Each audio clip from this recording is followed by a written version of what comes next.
Kryeministri dhe njëkohësisht kryetari i Partisë Socialiste Edi Rama mbylli dje në mbrëmje fushatën elektorale për zgjedhjet e 11 majit në Lushnjë.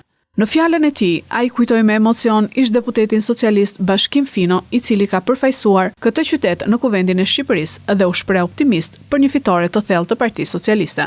Gjithashtu Rama tha se mandati i 4 i socialistëve do të jetë vendimtar për zhvillimin e mëtejshëm të zonës së Lushnjës dhe Divjakës, veçanërisht në fushën e agropërpunimit dhe infrastrukturës.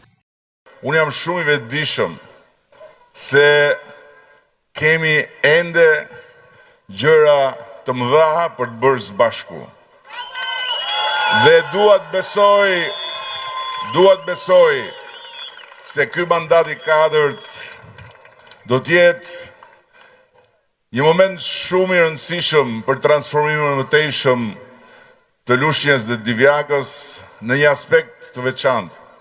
Në aspektin e krijimit të një baze të vërtet të industrisë ushqimore të vendit. Në aspektin e krijimit të një rrjeti të vërtet infrastrukture ku të gjitha ato që janë ndërtuar deri më sot, qofshin pika grumbullimi, qofshin pika agropërpunimi, qofshin pika agroturizmi, do të lidhen të tëra dhe do të shtohen si një gjerdan shumë i bukur rreth e rrotull të gjithë territorit të këtyre dy bashkive.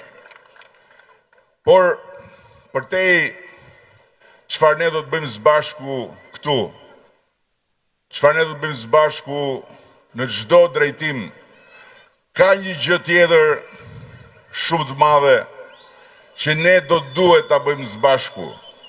Ka një gjë tjetër që është përtej kohës që jetojmë sot. Ka një gjë tjetër që lidh kohërat nga vim me kohërat ku Shqipëria shkon.